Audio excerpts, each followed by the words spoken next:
বিশ্বনাথ জিলাৰ দেলাইশ্ৰীত বড়ো সাহিত্য সভাৰ নদুৱাৰ প্ৰাথমিকৰ সোণালী জয়ন্তী সমাৰোহ সম্পন্ন। মুখ্য অতিথি হিচাপে অংশগ্ৰহণ কৰি বিশ্বনাথৰ বিধায়ক প্ৰমোদ বৰঠাকুৰে নদুৱাৰণী আগান শীৰ্ষক গ্ৰন্থ উন্মোচন কৰে। বিশ্বনাথ জিলাৰ দেলাইশ্ৰীৰ হেৰেম্বা খেলপথাৰত বড়ো সাহিত্য সভাৰ নদুৱাৰ প্ৰাথমিকৰ সোণালী জয়ন্তী বৰ্ষ সমাৰোহৰ সফলৰূপে সম্পন্ন হয়।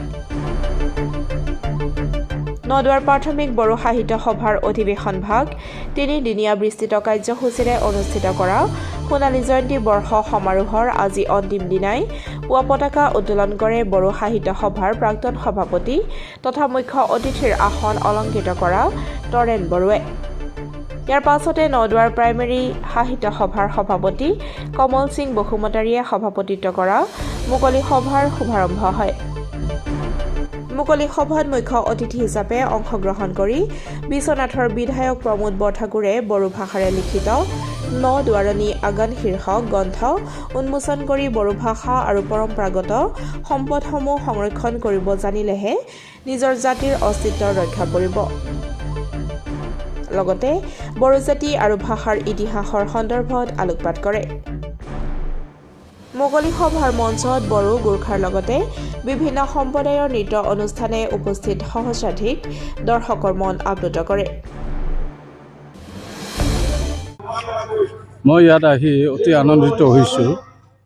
আমাৰ হিৰিম্বা এই বিশাল পথাৰত আমাৰ অলংবাৰ এম ই আৰু হাইস্কুল এই বিশাল পথাৰত বিশ্বনাথ জিলা বড়ো সাহিত্য সভাৰ 21তম এইটো বিশেষ এটা প্ৰতিনিধি সভাৰ লগতে নদুৱাৰ বড়ো সাহিত্য প্ৰাইমাৰী প্ৰাথমিক বড়ো সাহিত্য সভাৰ যিটো সোণালী জয়ন্তী ইয়াত উদযাপন কৰা হৈছে 3 দিনীয়া কাৰ্যসূচীৰে।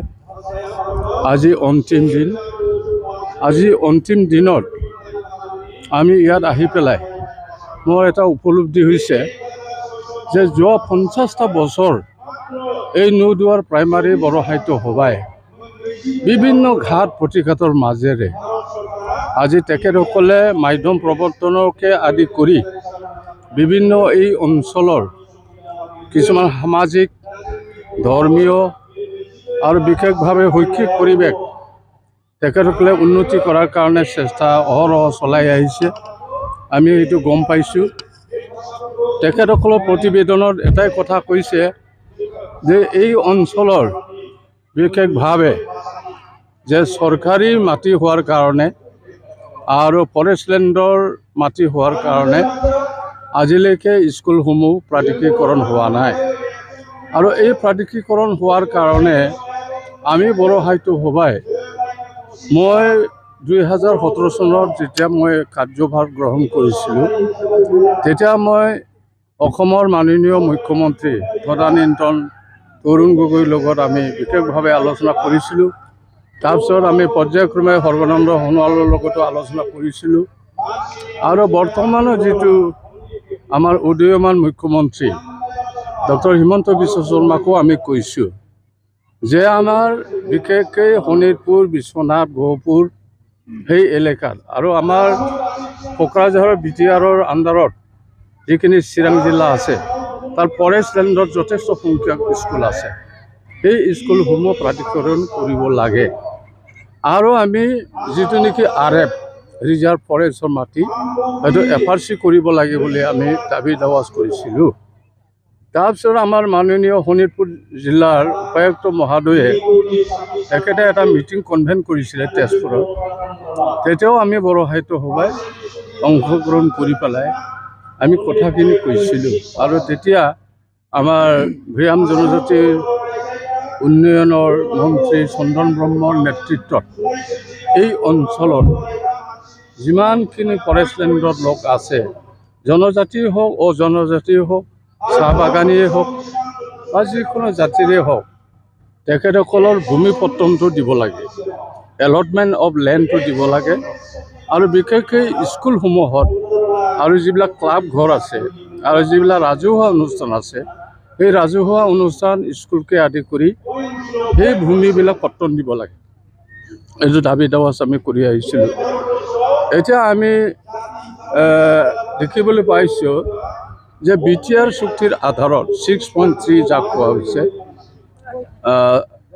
6.3 এটা পইণ্ট আছে MOU মেমৰেণ্ডাম অফ আণ্ডাৰষ্টেণ্ডিঙত। তাত স্পেচিয়েলি লিখাই আছে যে বড়ো মাধ্যমৰ প্ৰাথমিক বিদ্যালয়ৰ পৰা হাইস্কুললৈকে কলেজলৈকে যিমান ভেঞ্চাৰ স্কুল আছে, ভেঞ্চাৰ কলেজ আছে, এই কলেজসমূহ এই স্কুলসমূহ প্ৰাথমিকীকৰণ কৰা হ'ব পৰ্যায়ক্ৰমে।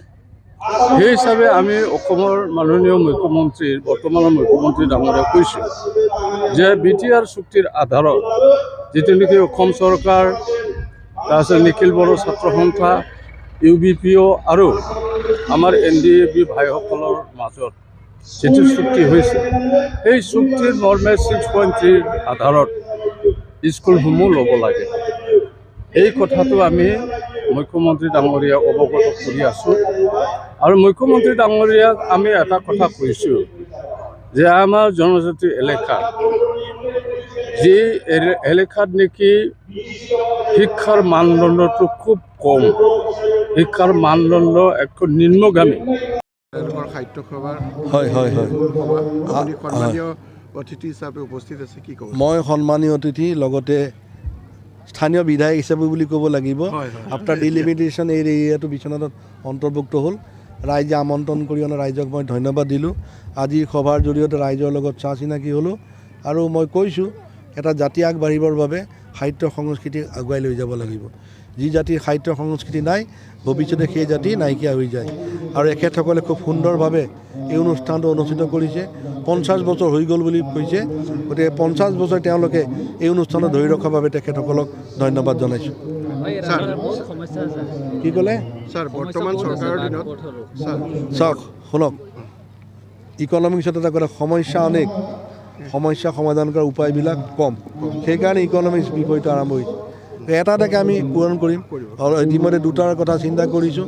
এই মস্ত ৰাস্তাটো বনাবৰ কাৰণে মই আজি মনতে ভাবিছোঁ, প্ৰথমতে ভাবিব লাগিব তাৰিখৰ, তাৰপিছত পৰিকল্পনা, তাৰপিছত কাৰ্যত ৰূপায়ণ কৰিব লাগিব। Thank U. ছাৰ, আৰু এটা কথা কওক। বৰ্তমান আপোনালোকৰ চৰকাৰে বহুত উন্নয়ন কৰিছে, হয়। আৰু ভৱিষ্যতলৈকে আপুনি যিহেতু আমাৰ ইয়াৰ বৰ্তমান হয়, MLA, হয়। আৰু আমাৰ ইয়াৰ বহুত ছাত্ৰ ছাত্ৰী পঢ়া শুনাৰ ক্ষেত্ৰত বহুত আগবাঢ়ি গৈছে, বড়ো ছাত্ৰ ছাত্ৰী। গতিকে তেওঁলোকৰ এটা ডাঙৰ সমস্যা হৈছে লাইট নাই, ছাৰ। যদি শুনক, তেওঁলোকে ভালেই প্ৰশ্ন কৰিছে। আপোনালোকে আগতেও এইটো প্ৰশ্ন কৰিব লাগিছিলে। আগতে কৰিছে নাই, নাজানো। আপোনাৰ দিনত শুনক শুনক, আগতে কৰিব লাগিছিলে। মই জানো এণ্টায়াৰ ৰিজাৰ্ভত, ফৰেষ্ট ৰিজাৰ্ভত ইলেক্ট্ৰিচিটি নাছিলে। মই বিশ্বনাথ পাৰ্টত ইতিমধ্যে বহুতখিনি কৰিলোঁ। বিশ্বনাথ পাৰ্টত 6খন গাঁৱত বাকী আছে। এতিয়া 9দুৱাৰ ৰিজাৰ্ভ ফৰেষ্টত কৰিব লাগে বুলি অলৰেডি মই প্ৰচেছ আগবঢ়াইছোঁ। Thank U.